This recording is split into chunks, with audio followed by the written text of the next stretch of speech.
everybody, and welcome back to another episode of the BaseLINE podcast. I'm your host, BaseLINE Newman. And welcome back, everybody, to the BaseLINE podcast. I'm your host, BaseLINE Newman. Now, guys, for our special guest today, our first ever returning guest to the BaseLINE podcast. Very excited.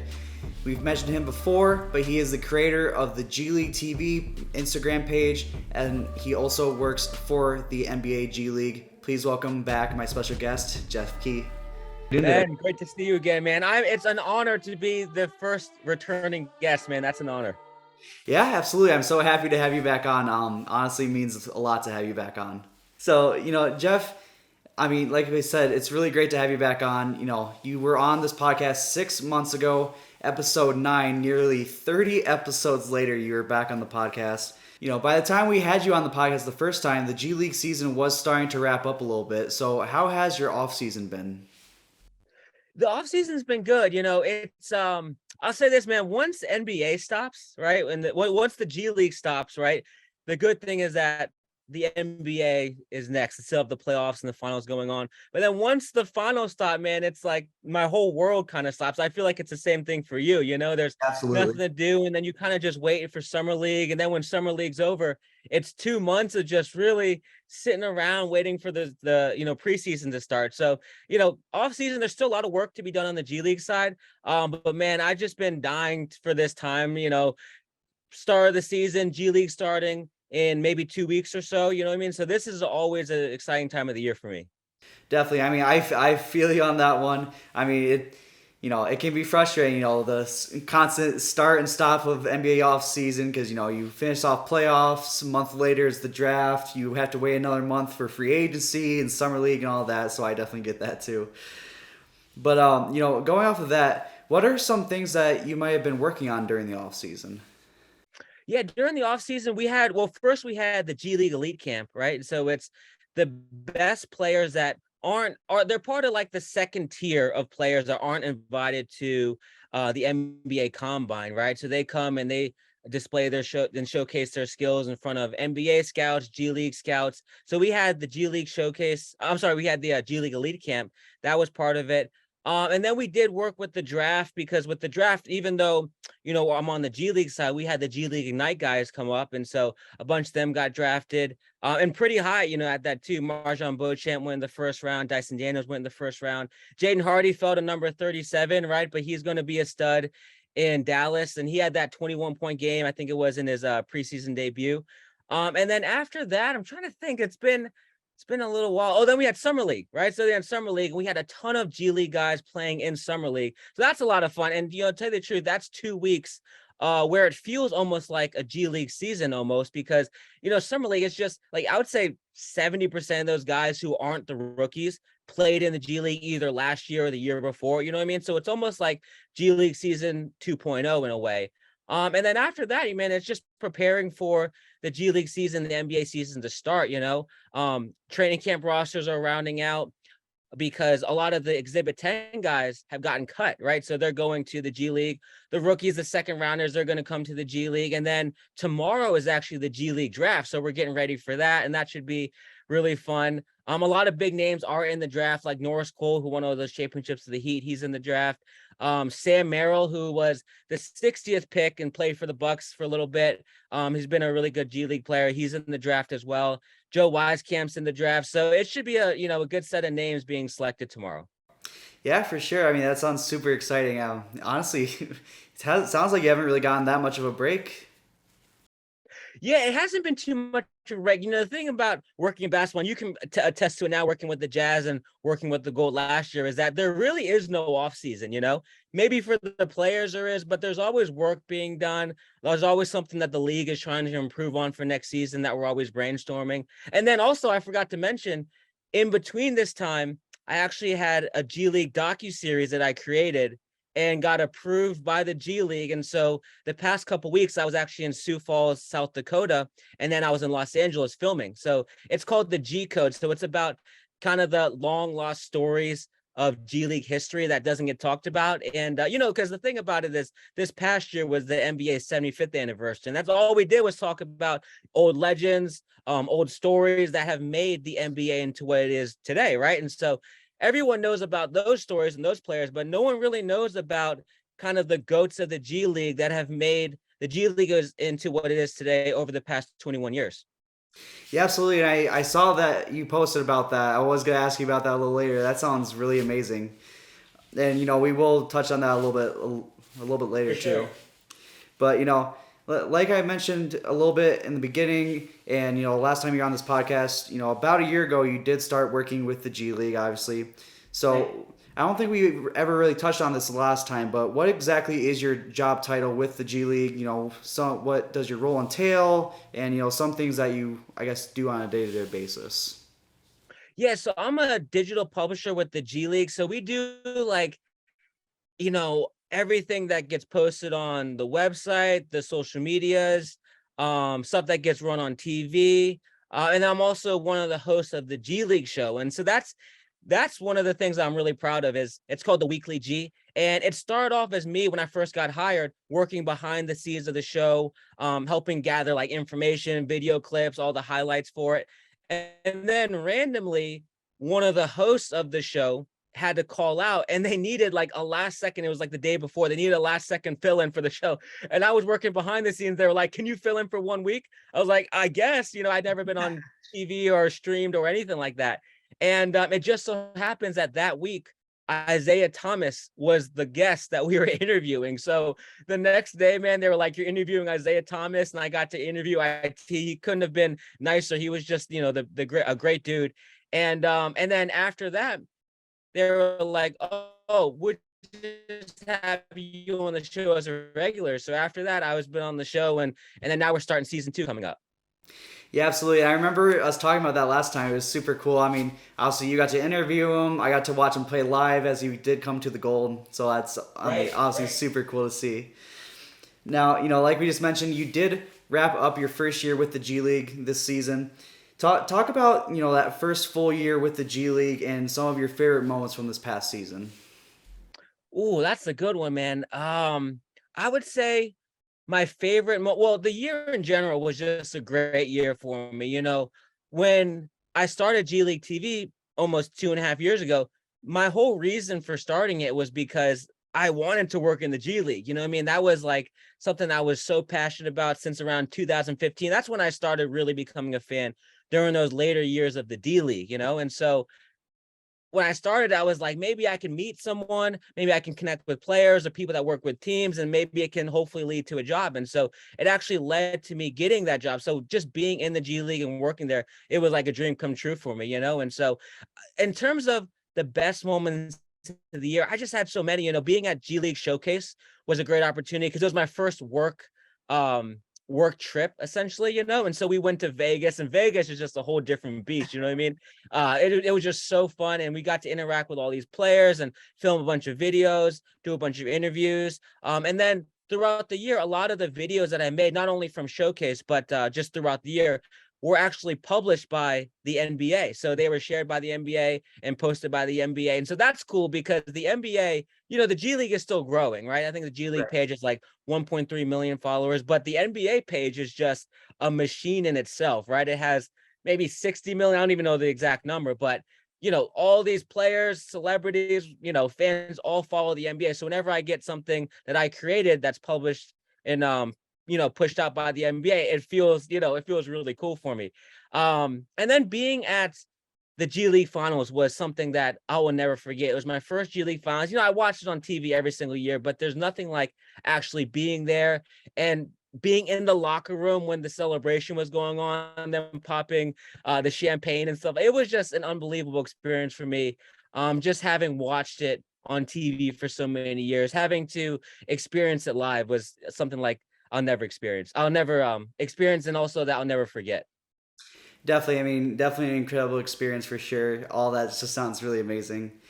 Now, you did just mention it, but you did just start a little docu series. The G Code: Untold Stories of the G League, and you mentioned that you were able to go to the Lakers facility and Sioux Falls facility. With some great guests as well. So you already mentioned what it's about, but I guess maybe a little hint to what we might expect. Different topics or different special guests that we might be able to see. Yeah, for sure. So I just finished filming the second episode. So the first episode, we were in Sioux Falls with this guy named Ronaldo Major. And Ronaldo's interesting because he's the G League's all-time leading scorer. And the thing is that when people think of the G League's all-time leading scorer, a lot of people would probably assume that it's Andre Ingram, just because they know he's played 13 years. They know his story about when he got that call up with the Lakers in 2018. And at that time, he already played 10 years. And that's 3 years ago. You know what I mean? So everyone's probably like, oh, I don't know. Who's the guy that's been in the G League a long time? Probably Andre Ingram, but it's actually Ronaldo Major. And he's such an interesting guy and has a really incredible story because he was in the D League, right? Back when it was the D League. And he was he was defensive player of the year. He won a championship. He got a call up his first year with the Warriors. He ends up getting open heart surgery the next year. So it almost completely derails his career. And then has to fight back from that, plays 9 more years in the D League, becomes all-time leading scorer. And it's just a story about a guy who has, he has a place in history, in D League history, that a lot of people don't talk about, don't know about. But he's a legend in our league. And so it was great talking with him. He was, a phenomenal guy. And then the next week, I flew out to Los Angeles at the Lakers facility. And to tell you the truth, I grew up a Lakers fan, more of like, Lakers and a Kobe fan, right? And so being at that facility was like a childhood dream come true, And there I interviewed Phil Handy. And so Phil Handy, who's the Lakers assistant coach, he's pretty much known now for, training LeBron, training Kyrie, and a lot of videos that we see of him online, or of him training Kyrie and all the dribbling, moves that he does, and which is crazy. Kyrie has probably the best handle in the league.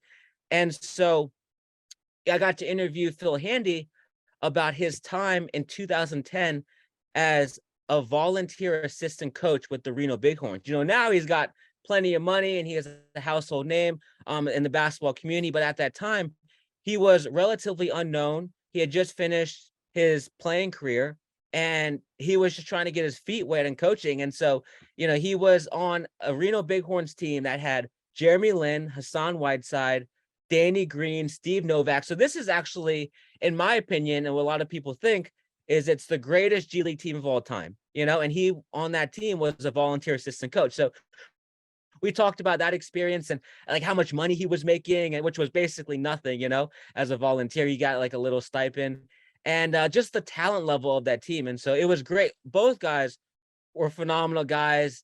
It was great interviewing them. And so I have one more episode coming up that I'm still in the process of booking. So in total, there should be 3 episodes. And if they do well, man, maybe the G League will extend it. But, we're working on the editing part of that right now. And hopefully it'll come out in maybe like a month, maybe sooner, but probably about a month or so.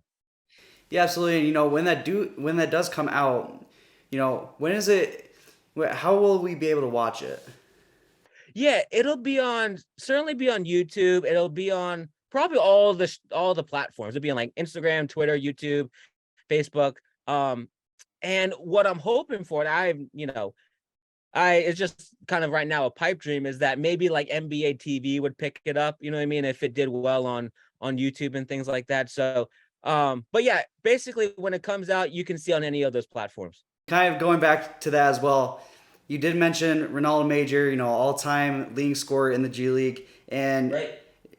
In your time shooting that episode, you were also able to play 1v1 with him. Now, I know you're somewhat of a similar height to me, so not exactly extremely tall. So Right, kind of right. what was that experience like? To be able to go up against someone that was so successful in the G League and also played in the NBA. Yeah, it was a really cool experience. But I'll say this, man, Ben, I had played basketball this summer pretty much every day, almost every day with my friends, people in the neighborhood, just almost every day playing basketball of some sort. If it's not 5-on-5, it's 3-on-3. If it's not 3-on-3, I'm just at the court shooting around. For whatever reason, when I went to go play Ronaldo Major 101, I lost all ability to play basketball, to shoot, to dribble. And I will say this, when you're playing with an outdoor ball, there's a lot of stick on it, right? There's a lot of grip on it. When you're playing with these like indoor NBA regulation balls, there is no grip on it whatsoever, right? So if you have small hands like I do, right, it Yeah. is hard to like get a real feel of it. And I was wearing long pants. That's not an excuse, right? I was wearing brand new Jordans. I'm not trying to make an excuse, but I was not trying to crease my brand new Jordans, So I ended up getting crushed. And actually, we're in the editing process of that right now. And there's a couple of times where I just completely airballed the shot. And I was like, I don't know, should we cut that out? Should we include it? And I was like, I know, leave it in because it's actually kind of funny. But I will say this: the next week, I lost to Ronaldo Major. The next week when I was in LA, I played Phil Handy in a free throw competition. Right?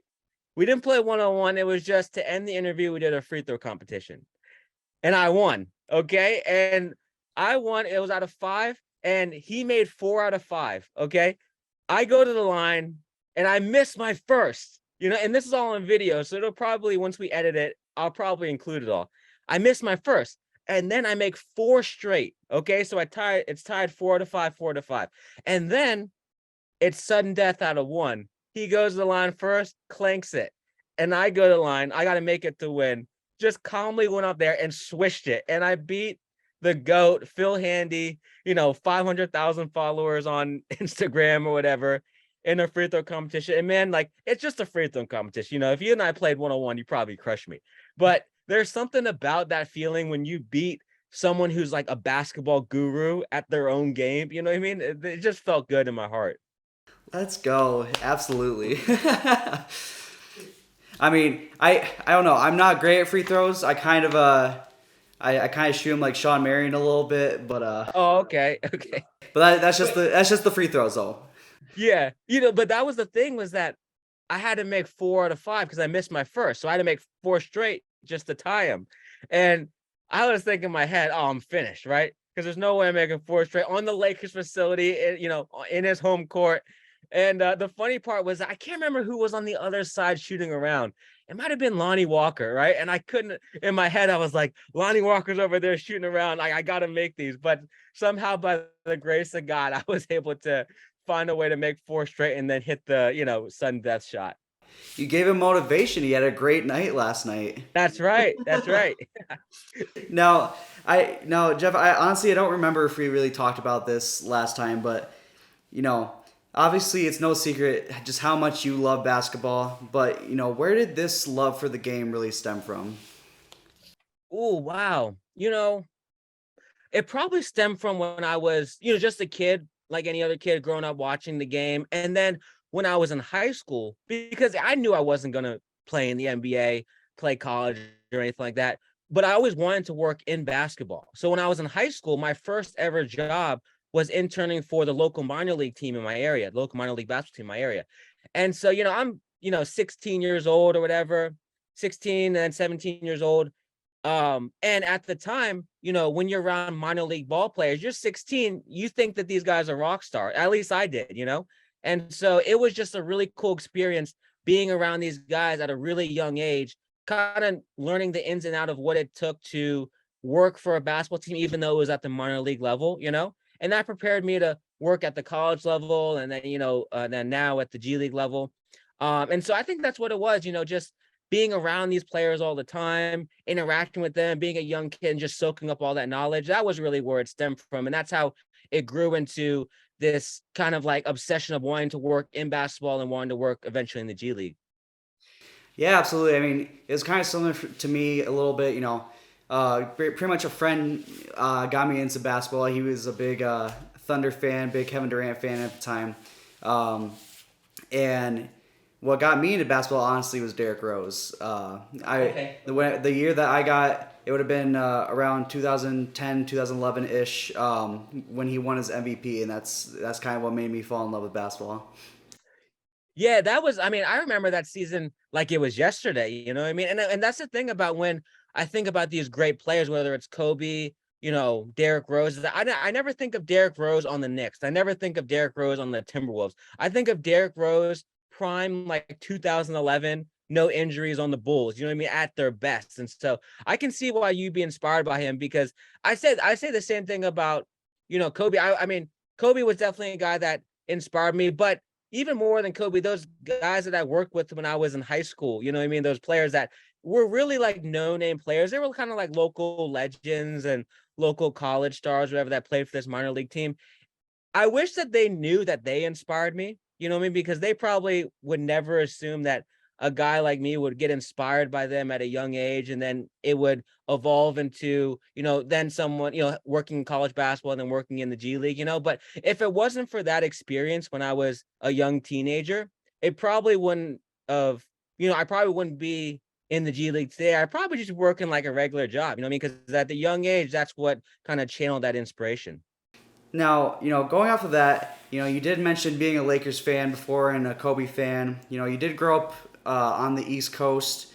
Right. And, I'm sure it's a little bit different now, too, working for a league rather than a team, because I am a Pistons fan at heart, but at the same time, now that I work for the Jazz, I am a pretty big Jazz fan now, I feel like. Right.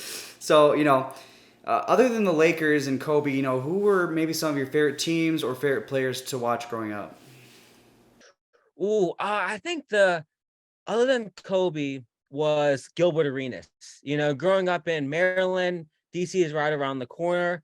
Gilbert was the people's champion of our area. You know what I mean? Like, in addition to being a great ball player, and it's a shame because people remember him for the gun incident, you know what I mean? Whether fair or unfair. But I remember Gil when he was putting up 30, and I was, a young teenager just watching this guy every night put up 30, every night put up 40, even 50 points, even 60 at 60 against the Lakers, And so he was a guy that was like, other than Kobe, he was like the first hometown hero of mine that I looked at and I was like, okay, if Kobe wasn't playing basketball, Gilbert Arenas would be my favorite. I love how Gilbert is actually still relevant in the media sphere now. He is such a wild personality and has such a unique perspective on things, you know what I mean?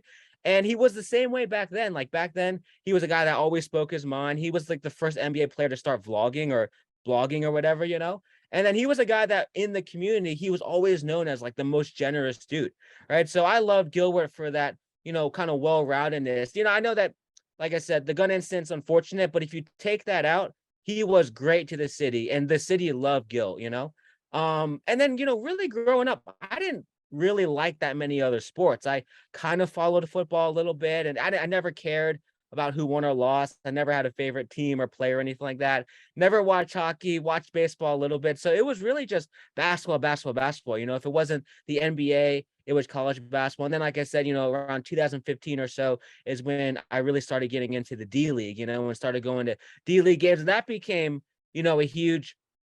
a huge hobby of mine of just going to all the weekend D League games for the Delaware 87ers, who are now the Blue Coats, and meeting the players and just getting in for like $7 a ticket. It became so much more fun than an NBA game, because the NBA game, you never get any access to players. You a $7 can get you a small drink, let alone a ticket, right? So for $7, you could get literally a ticket, and then for maybe $3, you get a drink or whatever, right? You spend 10, $15 the whole day.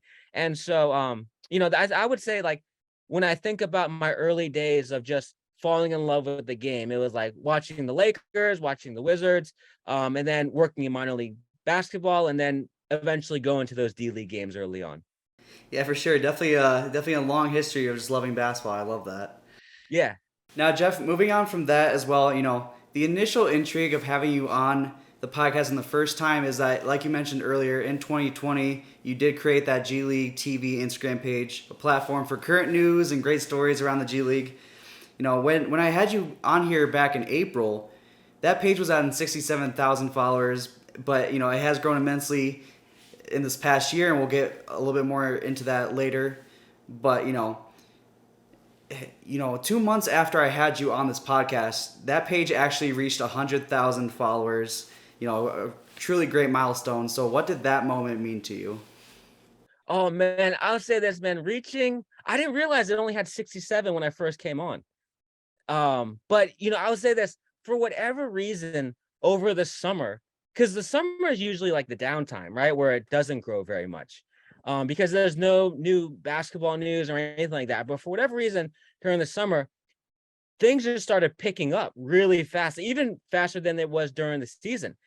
And when it finally got to, before you know it, it was like at 80, then it was at 85, then it was at 90, and at 90, and then before you know it, it's like, dang, I could probably reach like 100,000 within the next like 2 weeks or something like that, right? And I was just, to tell you the truth, getting 100,000 is something I could never think of, because when I first started, I was like, no one in my head, I was like, no one cares about the G League, right? Because I didn't know that many other G League fans. All my friends love basketball, and none of them follow the G League, or none of them really cared about the G League.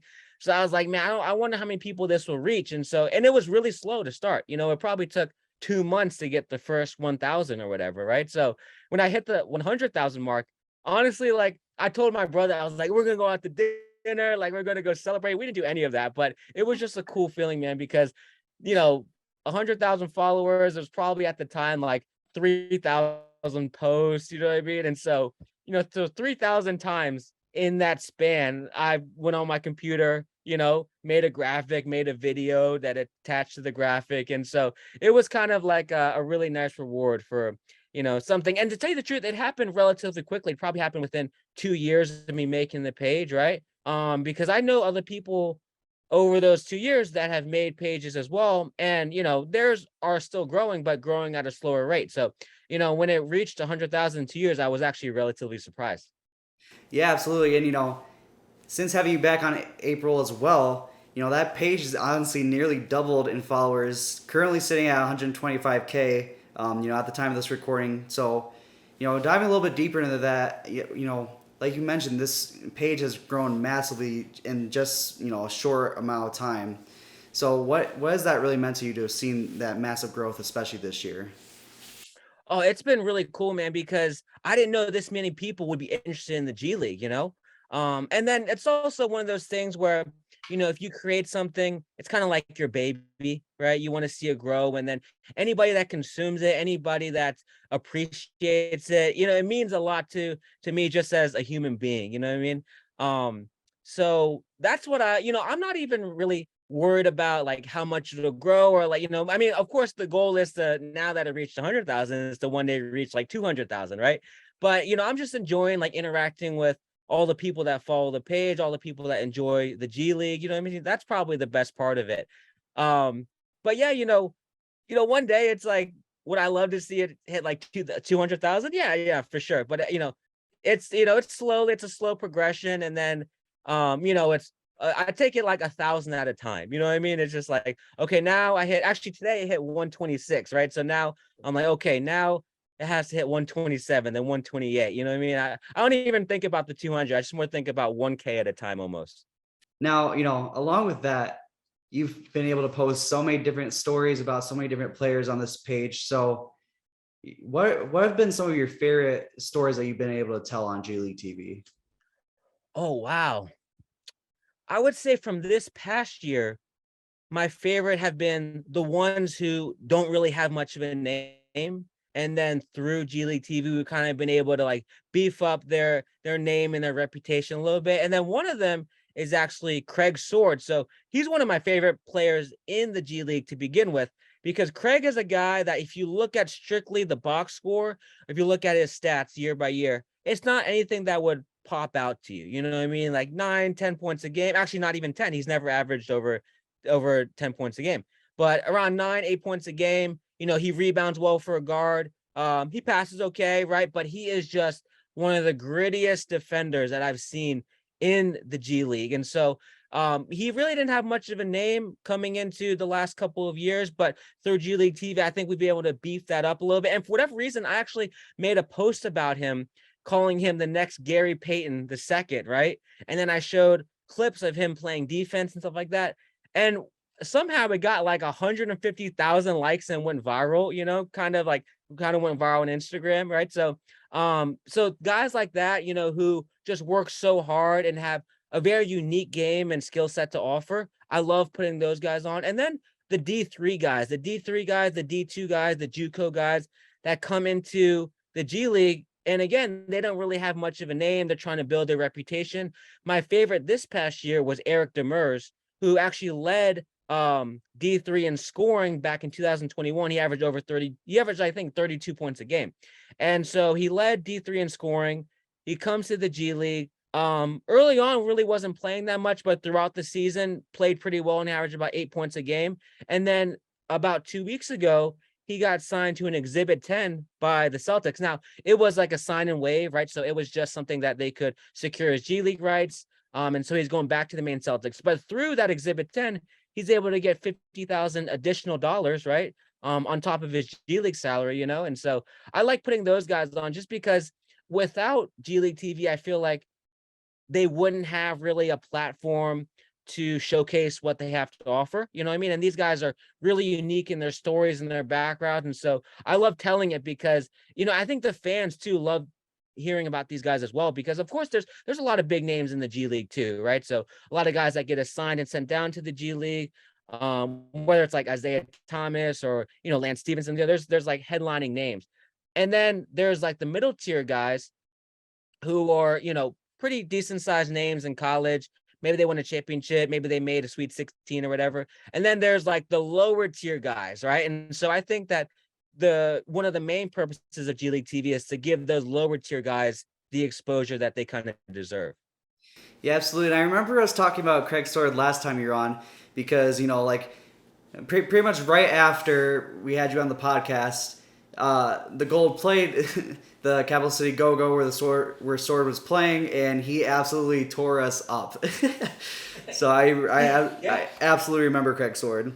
See, that's why in my head he could fit that Gary Payton II role, right? He's super athletic, endless motor. You know what I mean? There's another guy named Nate Pierre-Louis on the South Bay Lakers, and also Shaq Harrison, also on the South Bay Lakers. Both those guys fill those same type of role. They're similar players. They're not really offensive minded. They're really athletic, and they just are in go mode the second they step on the court. You know what I mean? And so it's just one of those things where like the G League, it's not always the stars that end up producing the most at the NBA level. That you see all these guys in the G League that can put up 25 a game, 27 a game. And yeah, I mean, these guys can absolutely fill it up. But the NBA teams are really looking for guys to fill roles. You know what I mean? Like guys to come off the bench, and they don't need the ball, right? They can just impact the game through their rebounding, through playing defense, through passing, right, through screening. And so there's a lot of those guys in the G League that will make for really good role players in the future in the NBA. Oh, for sure. Now, we've talked about this before. I guess I've talked about this before. But, I honestly do love G League TV. I read it every day. Love the content you guys put I out. appreciate that, Ben. Of course. But, in your opinion, how do you think that you've been able to really stand out over other kind of sports news pages? The biggest way is because a lot of sports pages, they only focus on the stars, right? So, the LeBrons, the Currys. And the thing is that when you focus on those guys, you're really competing against every other NBA page out there, right? That is looking for the same news, right? So, for example, unfortunately, when Russell Westbrook went 0 for 11 yesterday, right? Every sports page was posting that. You know what I'm saying? If Steph Curry has, a game where he scores 50 points, right? Every sports page is going to be posting that. Every NBA page is going to be posting that. So in a weird way, they all compete for the same material and the same content and the same topics, really.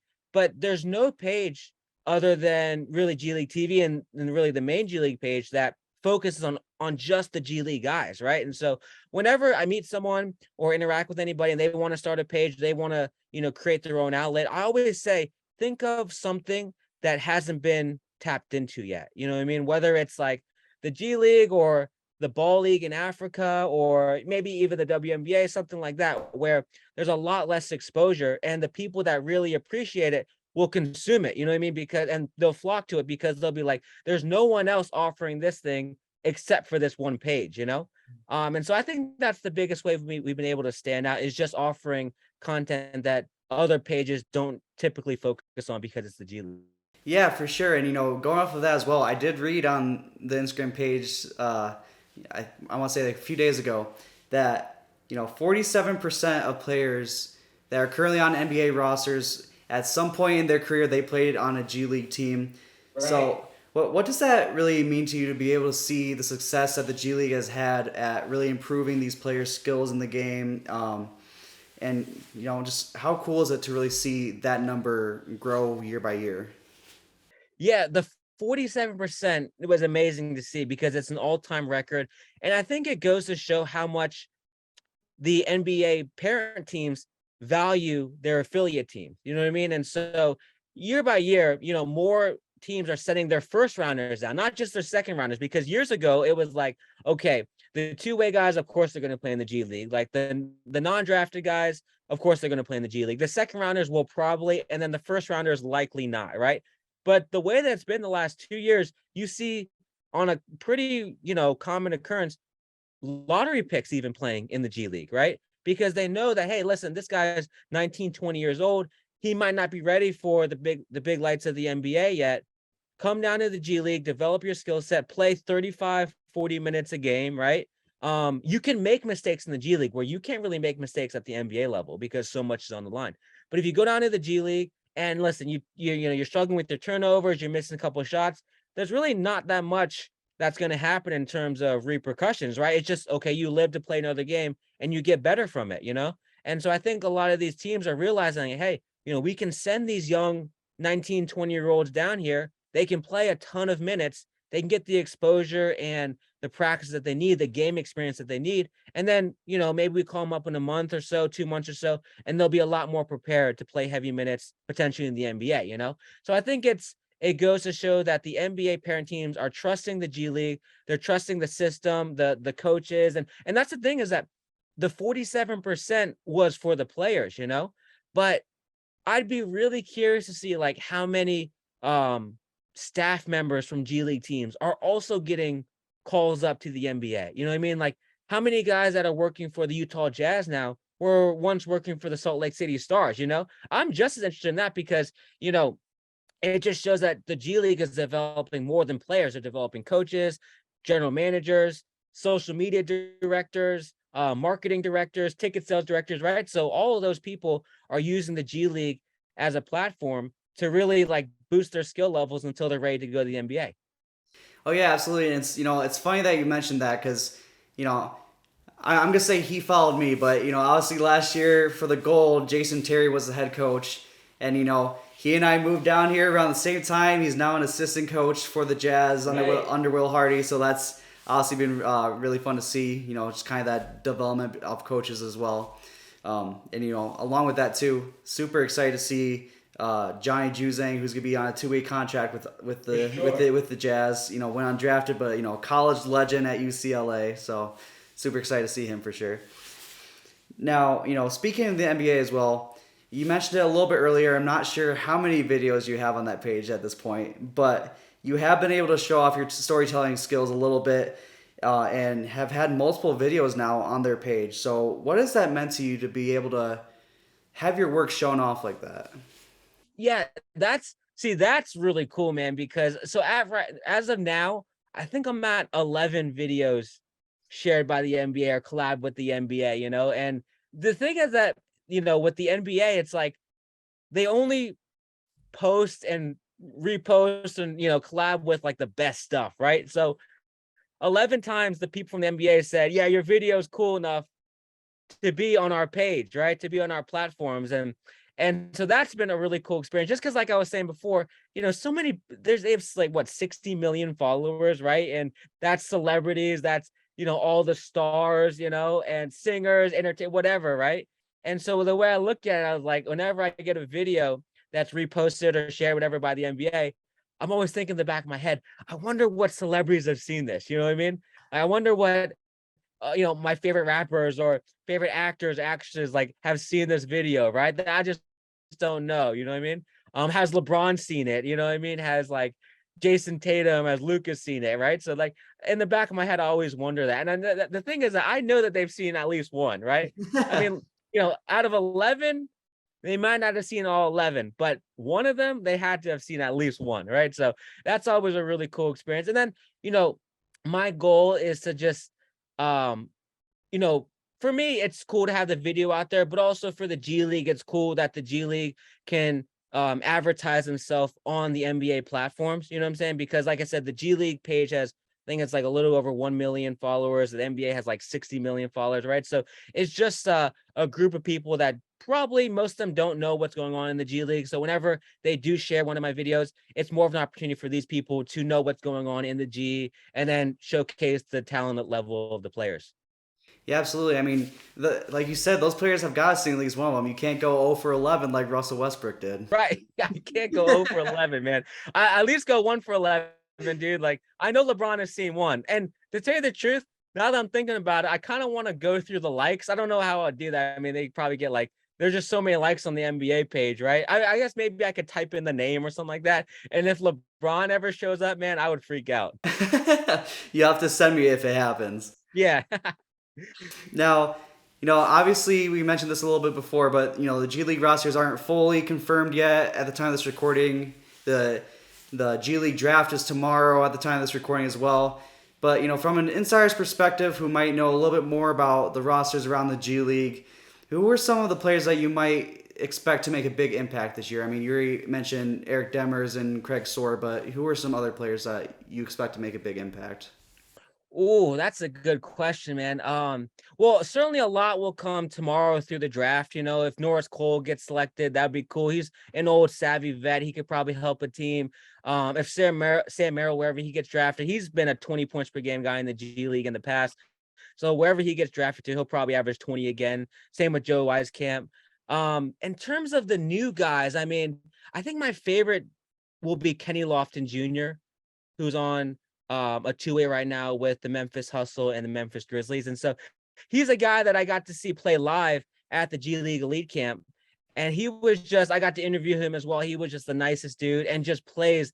He is, such a unique game with his frame at like 6'7". He's like 270, you know what I mean? Just an absolute bully. And so he'll probably come to the G League right away and average 20 and 10 or 17 and 10, somewhere around that. The team to watch this year, in my opinion, is the Mexico City Capitanes, right? And so they're a team that last year didn't get a lot of attention. They didn't play in the regular season. They only played in showcase.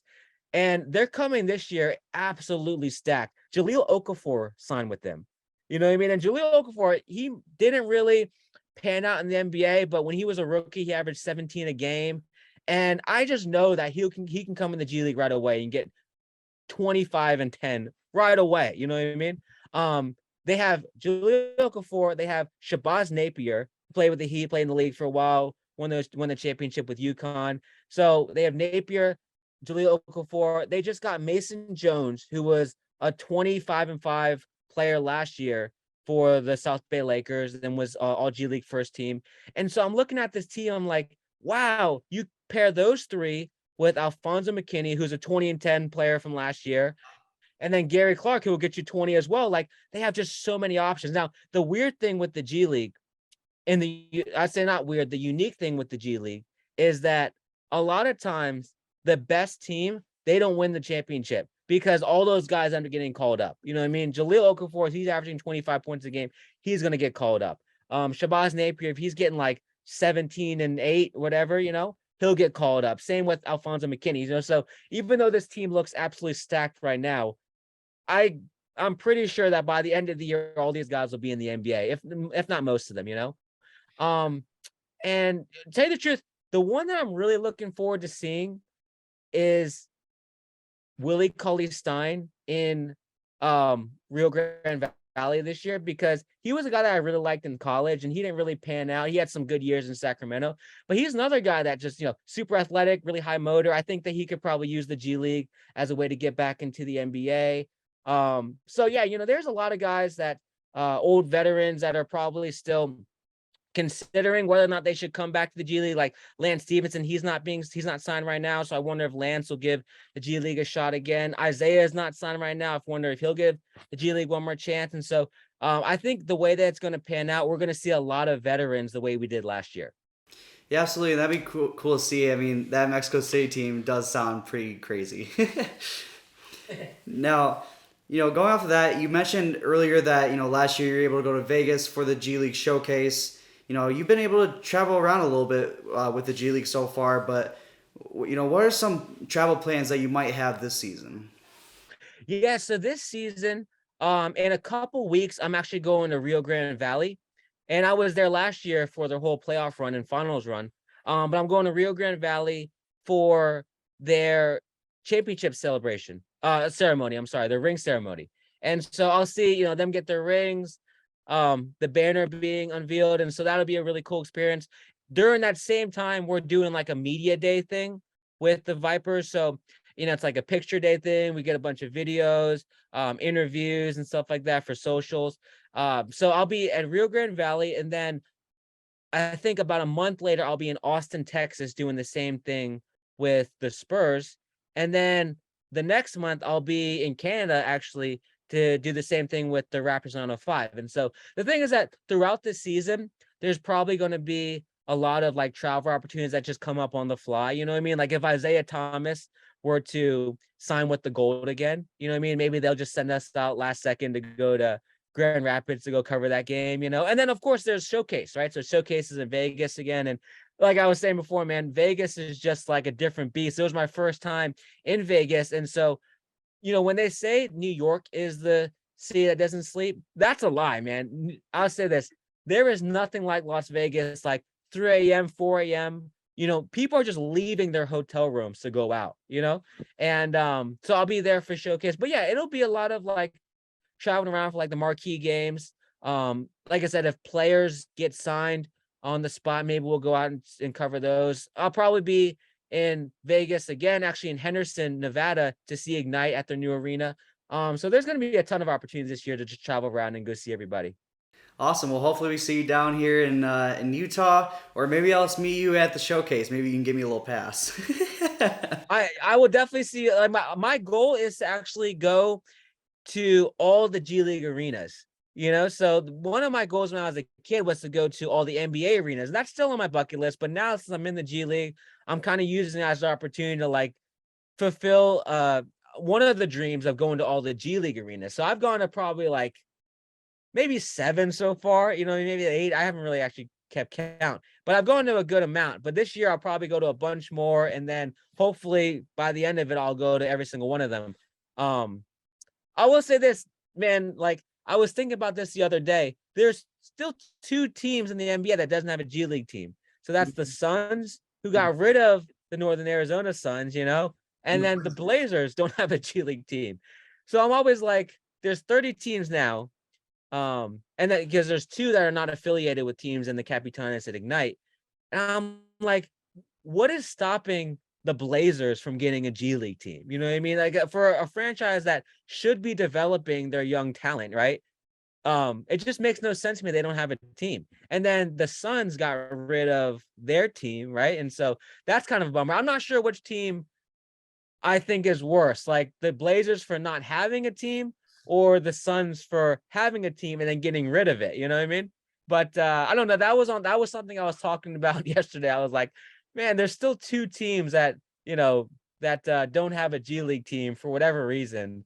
And, but yeah, aside from that, I will be, going around and hopefully I'll hit all 30 G League arenas by like within the next like 2 years or so. Yeah, absolutely. I mean, well, if you ever come to Grand Rapids, I'll definitely have to try to fly home because the Gold did just move to Van Andel Arena, which is a really really nice stadium. Right. So really excited to hopefully someday soon see them in that arena. Now, Jeff, over the years, the G League definitely has gotten more and more attention, as shown alone by the growth of G League TV page. But, there's still a lot of work to be done to kind of bring it to that next level. So, in your opinion, why should people watch the G League? The main reason for me that people watch the G League is because, like you were saying before, 47% of the league has played in the G League, right? 47% of the NBA. And so when I think about the G League, I'm like, these guys who are in the G League right now are actually going to be not only NBA players, but making a difference on NBA teams, right? And we saw that last year with Gary Payton II. We saw that last year with Jordan Poole, right? These guys were in the G League just a year ago. 2021, they were in the G League bubble.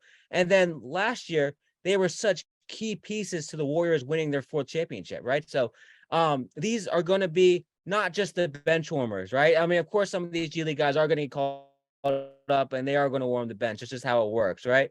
But these are going to be rotational players. They could be star players, right? Like we saw with Jordan, we saw with Pascal Siakam, Fred VanVleet, Rudy Gobert. these are star players, and so the people that you see are in the G League now, they're going to develop and they're going to move to the next level. And so I always think it's cool seeing them before they really break out, getting to know and see Jordan Poole, Gary Payton II, or Pascal Siakam play before anybody really knew that they were any good. To me, that's like, I take a lot of pride in doing that and being like the guy that knows about a prospect before they really break out. You know what I mean? And so these people that are basketball savants, NBA savants, you can get a leg up on everybody else if you know the players who are really good in the G League. Oh, absolutely. I mean, it's still crazy to me just the success of some of these players. I mean, you mentioned Pascal, Gobert, multiple time defensive player of the year, started his career in the G League and was easily a bench warmer. So Right. it's definitely really cool to see that for sure. And then there's so many second tier players too that are making huge impacts in the league. Like PJ Tucker played in the G League back when it was the D League. Montrezl Harrell played for the Vipers. You know what I'm saying?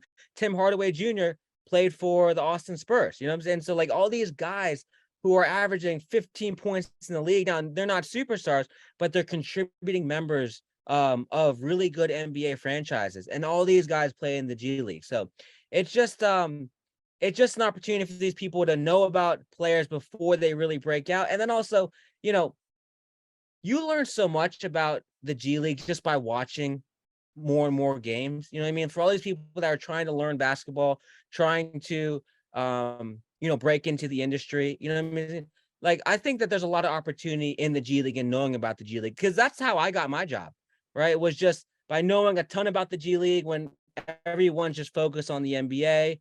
Kind of being like the guy that knows all these random stats that at one point I didn't think was going to be worth anything. You know what I mean? I thought I had this, head of knowledge that really wasn't productive to anything. And then I got my job in the G League. So like, for all those people that are really looking to break into basketball in any industry, in any field in basketball, they can use the G League as an outlet, because I know I have, and then a ton of people in the NBA have as well. Now, Jeff, just to really put this episode in the books, we've talked a lot about different things today, but what are you looking forward to the most for this season? Ooh, I think I'm looking forward to the G League potentially replicating the number of call-ups they had last year, So last year was, I mean, COVID played a big role in that. Last year was based like the COVID season. All these NBA players were getting, sick, and then they had to have the replacement players come in from the G League. So it was like anything we have ever seen before.